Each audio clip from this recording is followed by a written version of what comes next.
ମୁଁ ଡକ୍ଟର କାଳୀପଦ ପଣ୍ଡା ସୁବର୍ଣ୍ଣଶ୍ରୀ ପ୍ରକାଶନୀର ପ୍ରକାଶକ ବାଲେଶ୍ୱରରୁ ଆଜି ଆସି ଭୁବନେଶ୍ୱରରେ ଆମ ପ୍ରକାଶନୀ ତରଫରୁ 4 ପୁସ୍ତକ ଡକ୍ଟର ଜଗତବନ୍ଧୁ ଆଚାର୍ଯ୍ୟଙ୍କ ଦ୍ୱାରା ଲିଖିତ ତାର ଶୁଭ ଉନ୍ମୋଚନ ଉତ୍ସବ ଆୟୋଜନ କରାଯାଇଛି। ଏଥିରେ ଡକ୍ଟର ଜଗତବନ୍ଧୁ ଆଚାର୍ଯ୍ୟ ନିଜେ ଉପସ୍ଥିତ ରହିଛନ୍ତି। ବହୁ ବିଶିଷ୍ଟ ବିଦ୍ୱାନ ଏବଂ ସାହିତ୍ୟ ସାଧକ ଅତିଥି ଭାବରେ ଅଛନ୍ତି।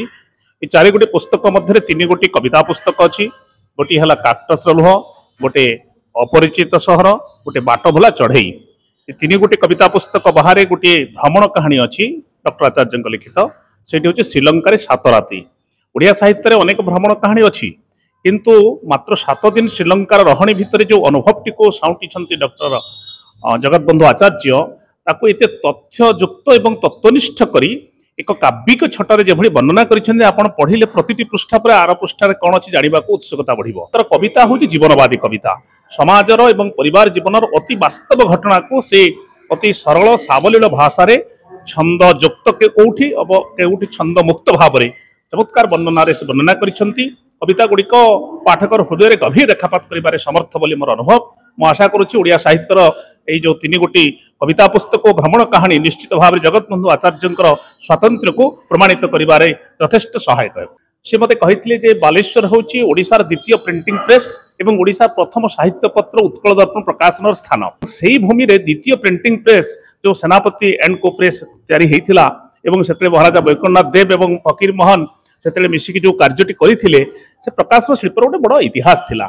सेही दृष्टि मते 2006 रे रजनाथ रथ कहले जे बालेश्वर गोटे अभाव अच्छी से गोटे आम पुस्तक प्रकाशन अनुष्ठान गढ़ा एवं तमें तार नेतृत्व नियो तार दायित्व नियो। वास्तव में मु शिक्षा ग्रहण पर एणे तेणे साहित्य साधना निमग्न अच्छी पाखापाखि 40 वर्ष धरी। तेणु 2006 प्रकाशन आरंभ कली सुवर्णरेखा कूलर गोटे छोटिया गाँ मोर जन्ममाटी सोनारुई। से दृष्टि मु आरंभ कली सुवर्णरेखा को भित्ति करी सुवर्णश्री प्रकाशिनी। डॉक्टर जगतबंधु आचार्य अवसर प्राप्त अध्यक्ष बेतनटी महाविद्यालय, घर मयूरभंज, जन्मभूमि बलभद्रपुर शासन। मोर उत्साहटा बड़ कथा नुहे, उत्साह सृष्टि करवाटा मोर अभिप्राय। मो जीवन में 18-19 खंड बही लिखि सारी एवं सबुगुड़िक बेसी प्रायोरिटी देछि ए भुवनेश्वर रे उत्सर्ग करने एवं लोकार्पण करने। कारण मोर गोटे अभिलाष आम साहित्य को ठीक भाव वितरण करूना बोली पाठकीयता कमी जाउछि। एठी गोटे 3 पीढ़ीर महायज्ञ मु करने को चाहूँगी। जो मान को कहते ओडिशार धुरीण प्रवीण एवं नामजादा साहित्यिक से मंच रे बसई सामने तरुण तुर्की मान को जीवन संग्राम संघर्ष इतिहास साहित्य भितर शुणेले साहित्य बंचिब एवं साहित्य परंपरा एवं परिवार मार्जित भाव में बंची रहिबो।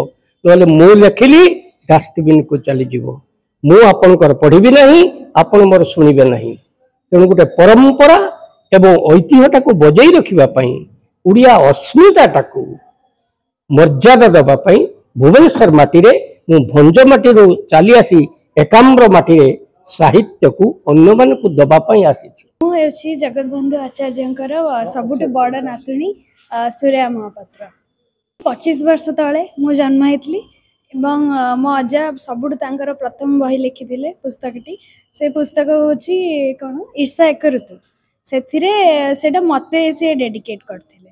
तापरे मोर सब भाई भौणी तांका नाती नातुणी तांको सब डेडिकेट कराई छी। गुन्नू पुकनू कटली एमती सब डेडिकेट कराई छी। डॉक्टर जगतबंधु आचार्यंकर बड़ झियो रोशनार आचार्य। मु पिला दिनु देखी आम डाडी से बहुत लेखा लेखी करती। सब जो जगह को नुआ जगह को जाती सेठिकार नुआ जिनस किसी आखि आगे को आसिले सेटा को से लेखा माध्यम परिप्रकाश करती।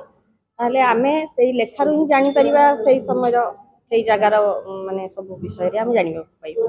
श्रीलंका जाइए, श्रीलंकार 7 राति रही से तार भ्रमण कहानी पर गोटे भ्रमण कहानी एवं प्रकाशित है श्रीलंकार 7 राति।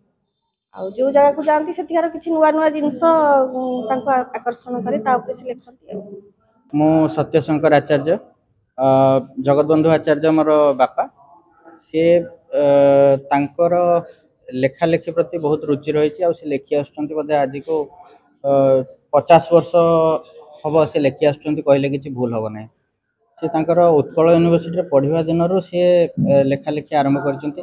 ଇସ୍ତାହାର ଯେତେବେଳେ ଆରମ୍ଭ ହୋଇଥିଲା ଯେଉଁଟା ନିତ୍ୟାନନ୍ଦ ଶତପଥୀ କରିଥିଲେ ତାର ପ୍ରଥମ ଭାଗରେ ସିଏ ଲେଖିଥିଲେ, କିନ୍ତୁ କାଳକ୍ରମେ ସିଏ ତାକୁ ଆଉ ଆଗକୁ ବଢ଼େଇ ପାରିଲେନି। ତାପରେ ତାକୁ ପୁଣି ନିତ୍ୟାନନ୍ଦ ଶତପଥୀ ହାତକୁ ନେଇ ଆଗକୁ ବଢ଼େଇଥିଲେ।